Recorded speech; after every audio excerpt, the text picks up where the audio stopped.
নমস্কার, কেমন আছো তোমরা সবাই? Happy with Rinku daily blog চ্যানেলে তোমাদেরকে অনেক অনেক স্বাগত জানাই। আজ হচ্ছে শুক্রবার, এখন বাজে হচ্ছে সকাল 7:30। তো আমি দেখো সকালে বিছনাটা তুলে নিচ্ছি। আর আমি সকালে মুখ টুক ধুয়ে ফ্রেশ হয়ে নিয়েছি। আর সকালে ঘুম থেকে উঠে আগে জামা কাপড়, বাসি জামা কাপড় ছেড়ে মুখ হাত পা না ধুলে আমার ভালোই লাগে না। তো সকালে ঘুম থেকে উঠে বাসি জামা কাপড় ছেড়ে আমি মুখ ব্রাশ করে নিয়েছি, মুখ ধুয়ে নিয়েছি, মুখে একটু ক্রিমও লাগিয়ে নিয়েছি।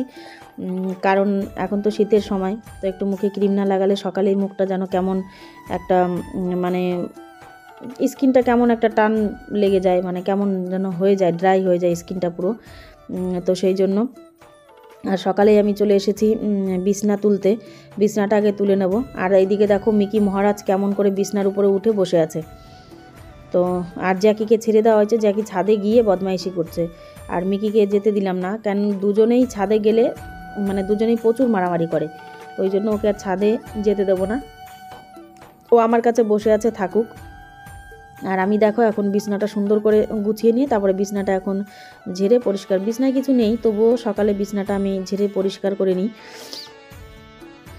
আর সবথেকে বড় কথা হচ্ছে কি বলো তো, সকালে যদি বিছনাটা তোলা হয়ে যায় তার অনেকটা কাজ কিন্তু মানে হয়ে যায়। আর এদিকে সকালে যদি বিছনাটা তুলতে একটু বেলা করে দিই, তারপরে মানে এসে আর বিছনা তুলতে ইচ্ছা করে না। আর দেখো আমি এই যে বিছনা ঝাড়ুটা একটু দেখাচ্ছি। এটা জ্যাকি দেখো কামড়িয়ে কামড়িয়ে পুরো একদম নষ্ট করে দিয়েছে। তাও এখনও কাজ চলছে, চলুক, কি করব বলো, খুব বদমাইশি করে, ওর বদমাইশি করাটাই ওর অভ্যাস। আর ওয়ার্ড্রপের উপরে সেরকম কোনো কিছু নেই, কিন্তু মনে হচ্ছে দেখে যে অনেক কিছু রাখা আছে। কিন্তু ওয়ার্ড্রপের উপরে ওই আছে হচ্ছে তোমার একটা জ্যাকেট আর আইসির একটা সোয়েটার। আর দেখো এটাকে কামড়িয়ে পুরো নষ্ট করে দিয়েছে একদম, এতটা বদমাইশি করে পুরো, কি বলবো আর। তো এটা আমি রায়গঞ্জ থেকে, বাজার থেকে নিয়ে এসেছিলাম। আর এখানে দেখো একটা জ্যাকেটই রাখা আছে আর একটা সোয়েটার রাখা আছে, কিন্তু মনে হচ্ছে অনেক কিছু রাখা আছে। তো ওটাকে পরে আমি একটু গুছিয়ে নেব। আর বারান্দাটার অবস্থা দেখো, দুজনে মিলে সকালে ঘুম থেকে উঠেই মারামারি শুরু করেছে। তো আমি এখানে ভিডিও কি করে করব, এই জন্য আইসির হাতে আমি একটু দিয়ে দিলাম ক্যামেরাটা। ঘরেও আইসি ক্যামেরা করে দিচ্ছিল, মানে ভিডিও করে দিচ্ছিল। আর এই ব্ল্যাঙ্কেটগুলো সব নতুন ব্ল্যাঙ্কেট, ছিঁড়ে ছিঁড়ে দেখতে পাচ্ছ সাইডগুলো সব ঝুলছে। তো কি বলবো বলো, জ্যাকিটা এতটা বদমাইশ, মানে ওর বদমাইশি কী করো, কিন্তু আমরা ওকে সবাই খুব ভালোবাসি, বুঝতে পারছো, সেই জন্য ওকে আমরা কিছুই বলি না। সবগুলো ব্ল্যাঙ্কেট দেখো ছিঁড়ে ছিঁড়ে ওই করেছে, কিছু করার নেই। আর মিকিকে বারবার করে নামতে বলছি, মিকি বারবার করে সুপারও, কিন্তু মিকি খুব কথার বাধ্য, মিকিকে যেটা বলবো মিকি সেটাই শোনে। আর জ্যাকিকে আমরা কথা শোনাতেই পারি না, কারণ দেখো মিকি তো হচ্ছে বিদেশি, আর জ্যাকি পুরো বিদেশি না, জ্যাকি ক্রোসের বাচ্চা, যার জন্য একটু বদমাইশি, ওর একটু দেশি টাইপের মানে কিছুটা থেকে যায়। আর এই ব্ল্যাঙ্কেটটা দেখো পুরো নতুন ব্ল্যাঙ্কেট, এটা হচ্ছে অর্ণবের সিঙ্গেল ব্ল্যাঙ্কেট। তো যে বছর অর্ণব কাশিয়ানোকে দেওয়া হলো 2019 সালে মনে হয়, তারপরে এই ব্ল্যাঙ্কেটটা নেওয়া হয়েছে, 2020 সালে মনে হয় ব্ল্যাঙ্কেটটা নেওয়া হয়েছে।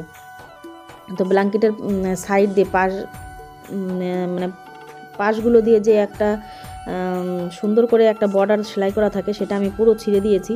কেন ছিঁড়ে দিয়েছি সেটাও বলছি। দেখো কোথাও বর্ডার নেই। জ্যাকি কী করে ওটাকে ধরে না বসে বসে একদম চিবায়, সারাদিন ওটাকে বসে বসে ছিঁড়বে চিবাবে, ওই জন্য আমি পুরো সাইডটা খুলে রেখে দিয়েছি। ওটা কি হবে বলো তো, ওটা আমি যখন ওই ছাদে জামা কাপড় মেলার জন্য অনেক সময় রশি, আর ওইগুলো তো লাইলন টাইপের, তো ওটা দিলে পারে খুব সুন্দর একটা মানে জামা কাপড় নাড়ার আমার রশি হয়ে যাবে, ওই জন্য খুলে আমি পুরো রেখে দিয়েছি। তো আমি যদি কোনো দিন ওটা বাঁধি তো তোমাদেরকে অবশ্যই আমি দেখাবো। দেখো সুন্দর করে আমি ইটা পেতে দিলাম ব্ল্যাঙ্কেটটা এভাবে। আর এখন আমি বারান্দাটা একটু ঝাড় দিয়ে নেব। মাসি অলরেডি চলে এসেছে, মাসির উঠান ঝাড় দেওয়া হয়ে গেছে। তো মাসি রান্নাঘরে আমি বললাম যে আগে উনান টুনান আমাকে একটু, উনানটা পরিষ্কার করাই আছে, রাত্রেই পরিষ্কার করে রেখেছি, কিন্তু তবুও মাসিকে বললাম যে একটুকু মানে বাসি উনান তো একটু মুছে দাও। তো মাসি ওখানে আগে মুছতে গেল, তারপরে এসে ঘরটা ঝাড় দেবে, মুছবে। তো আমি বারান্দাটা ততক্ষণ একটু, নালে এই নোংরাটা আবার ঘরে চলে যাবে, তো ওই জন্য আমি এটা একটু সিঁড়ির উপরে রেখে দিই ঝাড় দিয়ে, ঠিক আছে। তারপরে মাসি পুরো ঝাড়ঝুড় দিয়ে পরিষ্কার করে নেবে। আর আমার জলখাবারেও কাছেও যেতে হবে, মানে জলখাবারটা বানাতে হবে। আর তোমাদের দাদাভাইয়ের অলরেডি চান ধান কমপ্লিট হয়ে গেছে, এখন জলখাবার বানাতে মানে লেট হলে রেগে যাবে। তো আমি এখানে বেশি ঝাড় দিব না, মাসিই করবে, ঠিক আছে। তো চলো আমি জলখাবারের দিকে এগোই, নাহলে আবার অনেকটা লেট হয়ে যাবে। দেখো সকালে জলখাবারে আমি চলে এসেছি, জলখাবার বানিয়ে নিয়ে চলে এসেছি। আইসিকে ডিম সিদ্ধ দিয়ে দিয়েছি। আর তোমাদের দাদাভাই, আমি এত চটজলদি মানে কি বলবো তোমাদের, কি রোজ দিন একই কথা বলতে বলতে, এদিকে তোমাদের দাদাভাইকে চা দিচ্ছি, এদিকে বাদাম খাচ্ছে, এদিকে ডিম সিদ্ধ করে দিয়েছি। তারপরে এদিকে তাড়াহুড়া করে আমি রুটি আর বেগুন ভাজা করে দিয়েছি। আর এখানে আইসিকে দেখো জ্যাম দিয়ে রুটি দিয়ে দিয়েছি, ওটাই খাবে। আর আমি, ও অলরেডি খেয়ে ও চায়ের দোকানে চলে গেছে, গ্রামের ভিতরেই একটা চায়ের দোকান আছে, আমাকে বলে গেল যে আমি ওখানে যাচ্ছি। আর এই যে আইসি তোমাদেরকে হাই করে দিল। ও সকাল থেকে কিন্তু দুবার ওকে দেখেছো তোমরা ঘরে, মানে সকাল থেকে দুবার না, একবার ওই যখন ভিডিও করে দিচ্ছিল তখন দেখেছো। আর আইসি ওটাই খাবে, ও রুটি আর কিছু খাবে না, আর মানে রুটি ও জ্যাম দিয়েই খাবে। আর এদিকে আমি রুটি নিয়ে নিয়েছি, অর্ণবকে ডেকেই যাচ্ছি, অর্ণব ঘুম থেকে উঠছে না, একটু পরে উঠবে বলছে। তো দেখি কি করে, দেখলাম উঠে বসে আছে, তো আবার মনে হয় শুয়ে পড়ছে, ওর কোনো ঠিক নেই, তো ওরকম করেই ঘুমায়ও। আমার অনেকটা খিদা পেয়ে গেছে, তো আমিও খাওয়া দাওয়াটা সেরে নিয়ে এদিকে আবার দুপুরে রান্না করতে হবে। তারপরে আর একটা কথা, জ্যাকিকে খেতে দিয়ে অলরেডি জ্যাকিকে আমি ছেড়ে দিয়েছি, মানে জ্যাকি ছাদ থেকে আসলো, তারপরে ওকে খেতে দিলাম। তো খেতে দেওয়ার পরে গেটটা খুলে দিয়েছি, ও চলে গেছে। তো ও আবার যদি কাদা নিয়ে না আসে তাহলে তো ভালো কথা, আর যদি কাদা লাগিয়ে আসে তাহলে তো কি বলবো আর। তো রুটি খাওয়া হয়ে গেলে একটু কফি বানিয়ে নেব, অর্ণবের জন্য একটু বানিয়ে রাখবো, ঠিক আছে। রুটি খেয়ে দেখো আমি কফি বানিয়ে নিয়েছি। আর অর্ণবও উঠে এসেছে, আর ওই দেখো লুকিয়ে লুকিয়ে দেখছে পিছন থেকে। আর আইসিকে একটু চুল বেঁধে দিয়েছি আমি ক্লিপ দিয়ে, অত ভালো করে ওকে সকালে আমি বেঁধে দিতে পারিনি। আর এখানে দেখো মিকি, বিছনাটা গোছানো আছে, আর মিকি, আর এখানে যে কেউ দিক দিয়ে মাঠের ভিতর দিয়ে দৌড়াচ্ছে, সেটাই তোমাদের দেখাতে চাইলাম, কিন্তু হবে না। শীতের সময় তো নানা রকম পাখি পড়ে, ঠিক আছে, সেই পাখিগুলো ধরার জন্য দৌড়ায়। তো চলো দুপুরে রান্নাবান্নায় আমি চলে যাই। আর এই বাটিটাতে জ্যাকিকে আমি খেতে দিয়েছি। কি বলবো দেখো, কাদা লাগিয়ে পুরো, এখন বাজে দুপুর 1:30, আর কাদা লাগিয়ে বাড়িতে এসেছে। আমি আজ রান্না করেছি সয়াবিন আলুর তরকারি, পেঁয়াজ টেয়াজ দিয়ে, আর করেছি হচ্ছে পাঁচমিশালি একটা তরকারি। আর আমি কি বলবো একে, মানে বলার আমার কোনো ভাষা নেই। আজ মাছ টাছ আর কিছু করলাম না, যেহেতু সপ্তাহের লাস্ট, সেই জন্যই এরকম করেই আজ রান্নাবান্না করেছি। আর জ্যাকিকে দেখো, তোমাদেরকে আজকে না দেখালে, মানে না দেখি আমি পারলাম না। আর এমন একটা বাজে শ্যাম্পু নিয়ে এসেছে, সেই শ্যাম্পুটা কি বলবো তোমাদেরকে, মানে ফেনাই হয় না শ্যাম্পুটার মধ্যে। তো শ্যাম্পু এক গাদা করে শ্যাম্পু দিয়েই যাচ্ছি, কিচ্ছু হচ্ছে না। আর খুব রেগে যাচ্ছি আমি, মানে খুব একদম মাথা টাথা গরম হয়ে যাচ্ছে আমার। আর রোজ দিন এরকম করে ও। তা অর্ণবকে বললাম তুই একটু ভিডিও করে দেখ, মানে পেটের তলায় মানে প্রচুর, 2 পায়ের নিচে একদম মানে কাদা, মানে ভর্তি। তো কী করেছে জানো, যে শীতের সময় অনেক পাখি এসে পড়ে না, সেই পাখিগুলোকে ধরার জন্য পুরো সামনে, আমাদের সামনে যে মাঠটা, সেই মাঠটার মধ্যে জমিটার মধ্যে আমি দেখছি কাদার মধ্যে দৌড়াচ্ছে, এদিক থেকে ওদিক, ওদিক থেকে ওদিক। আর কি করে, মানে শিকারি বাঘগুলো যেরকম আস্তে আস্তে করে শিকারের দিকে আগায়, ওরকম করে বসে বসে আগাচ্ছে। এতটা বদমাইশ হয়েছে। আর এরকম করে ওকে এখন বাথরুমে ঢুকানোই যায় না। এখন কি করে, শিকল দিয়ে এই সিঁড়ির মধ্যে দাঁড় করিয়ে এরকম করে এখন স্নান করা। এইভাবে স্নান করালে কী হয় বলো তো, আমারও কষ্টটা অনেকটা কম হয়। আর বাথরুমে স্নান করাতে গেলে না, মানে প্রচুর কষ্ট হয়ে যায়, বাথরুমটাও নোংরা হয়। আর ওকে স্নান করাতে গেলে, এইভাবে স্নান করলে আমাদের মোটেও কষ্ট হয় না। বারান্দা একটা যদি পুরাতন কাপড় টাপড় পেতে দিই, তো জলটা ওইদিকে আর যায় না, ওরকম করেই পেতে এখন স্নান করাই, খুব একটা মানে হয় না। আর ওরও একটু ভালো লাগে, বাইরে বসে না ভয়টা কম পায়। আর বাথরুমে গেলে কি হয় বলো তো, বাথরুমে গেলে প্রচুর ভয় পায় ও ভাবে আমাকে যেন কি করবে এখানে।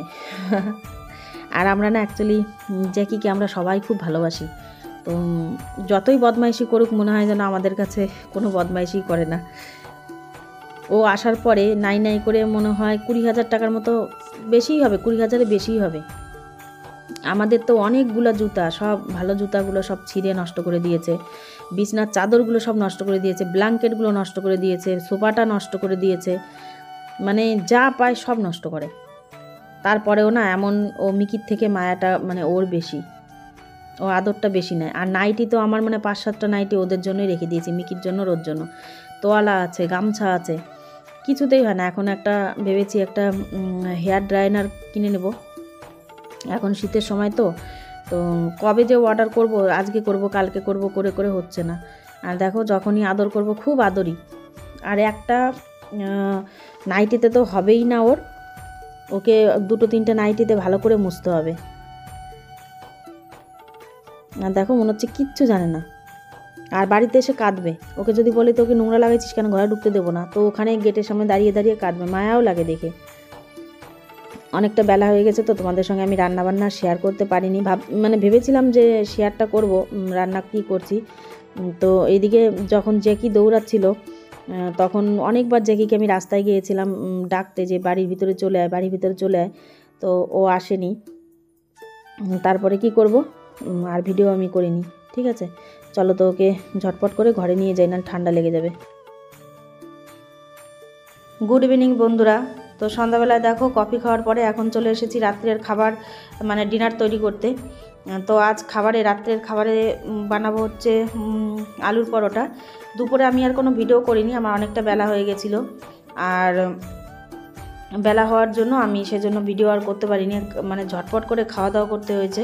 আর বেশিরভাগ দিনই আমার মনেও থাকছে না খেতে বসে, ছোটো দিনের বেলা তো দৌড়িয়ে পারছি না, আর খেতে বসে খাওয়া দাওয়া হয়ে যাচ্ছে, তারপরে মনে পড়ছে যে যা খাওয়ার ভিডিও তো করলাম না, বা রান্নার ভিডিও তো করলাম না। অনেক সময় রান্নার ভিডিও থাকা সত্ত্বেও আমি দিতে পারছি না, হয়তো খাপছাড়া ভিডিও হচ্ছে, অনেক সময় মনে থাকছে, অনেক সময় মনে থাকছে না। আর দেখো এখানে আলু মেখে নিয়েছি। তো আলুতে দিয়েছি কাসুরি মেথি, চাট মশলা, আদা আর হচ্ছে রসুন বাটা, পেঁয়াজ কুচিয়ে দিয়েছি, আর হচ্ছে যত গুঁড়া মশলা আছে সেটা দিয়েছি, লবণ দিয়েছি, আর হচ্ছে দিয়েছি একটু জোয়ান, যাতে অম্বলটা না হয়, শীতের রাত তো। আর এদিকে দেখো নিয়েছি হচ্ছে আটা মেখে। তো আটাটা মেখে আমি একটু টিস্যু পেপার ভিজিয়ে আমি ওটাকে ঢেকে রেখেছি, ওটা ড্রাই না হয়ে যায় সেই জন্য। তো আমরা কোনো দিন ময়দার পরোটাই বলো বা ময়দা লুচি বলো খাই না, আমরা আটারই খাই। তোমাদের দাদাভাই খুব একটা ময়দাটা পছন্দ করে না সেই জন্য। আর এদিকে দেখো এই বিস্কুটের প্যাকেটটা বাইরে ছিল, তো আমার মনেই নেই যে বিস্কুটের প্যাকেটটা বাইরে আছে, ইঁদুরে খেয়ে তাকে কি করেছে। তো এই 4-5টা বিস্কুট ফেলে দেবো, আর বাদ বাকিগুলো জ্যাকি খেয়ে নেবে। মিকি খেতে চায় না, অনেকটা শক্ত তো, ওই জন্য মিকি খেতে চায় না। আর অন্য 2-3 দিন ধরেই বলছে মা আলুর পরোটা খাবো, ঠান্ডার মধ্যে আলুর পরোটা বেশ ভালোই লাগে। তো আজকে রুটি খাবো না, ও জেদ ধরেছে। তো ভাবলাম যে ঠিক আছে চলো, আমারও একটু খেতে ইচ্ছা করছে, তোমাদের দাদাভাই বলছে ও আলুর পরোটা খুব পছন্দ করে, তোমাদের দাদাভাইয়ের কথা বলছি। তো ওই জন্য আমি আলু পরোটাটাই বানাবো। আর দেখো আমি কাসুরি মেথিটা সানরাইজেরই ব্যবহার করি, আমার খুব ভালো লাগে সানরাইজের কাসুরি মেথিটা। তো কাসুরি মেথিটাও একটু দিয়ে দিয়েছি, তোমাদেরকে তো আগেই বলেছি। তা এখন আমি একটা একটা করে লিচি কেটে নেব, লিচি কেটে নিয়ে তার মধ্যে আমি আলু মাখাটা ভরে তারপরে আমি দলা পাকিয়ে রেখে দেবো, তারপরে একটা একটা করে বেলে নেব। আর রাত খুব একটা বেশি হয়নি, আমি আইসিকে খেতে দিয়ে দেবো, সন্ধ্যাবেলা আজকে কিছু খাইনি। তো দেখো আমি এখানে দলা পাকিয়ে একটা একটা করে রেখে দিয়েছি। তো বেলার জন্য আমার এই যে তাওয়া বসিয়ে দিয়েছি, আর এখানে বেলার জন্য একটা নিয়ে নিয়েছি। আর রাত বেশি যেহেতু হয়নি, তো সন্ধ্যাবেলা এসে কিছু খাইনি, ওই জন্য ওকে খেতে দিয়ে দেবো, আর আমরা একটু পরেই খাবো। অর্ণব বলছে মা খিদা পাইনি, একটু বেশি রাত করে খেলে তাহলে খিদাটা পাবে। তো তোমাদের দাদাভাইকে ফোন করলাম, তো ও বললো যে আমার একটু যেতে দেরি হবে, তুমি পরোটা করে রেখে দাও তারপরে। তো ভাবছি যে আগে আইসিকে 2-1টা বানিয়ে খেতে দিই। আর ও তো তোমরা জানো সবজি ছাড়াই খাবে, ও সবজি খেতে চায় না। তাই দিকে মিকি দেখো ডাকছে, আর একটু একটু করে ঘি দিচ্ছি। আয় মিকি, তো একটু একটু করে আমি ঘি দিচ্ছি, বকা দিলাম, দেখো চুপ করে গেল। খুবই বদমাইশ, কাউকে রাস্তা দিয়ে হাঁটতে দেবে না। তো চলো একটু একটু করে ঘি দিয়ে, আমি অল্প করে ঘি দিয়েই করছি। আর এখন ঠান্ডা তো, একটু ঘি দিয়ে পরোটা ভাজলে ভালোই লাগে, আর শরীরটাও বেশ গরম থাকে। সাদা তেলে আর এখন ভাজছি না।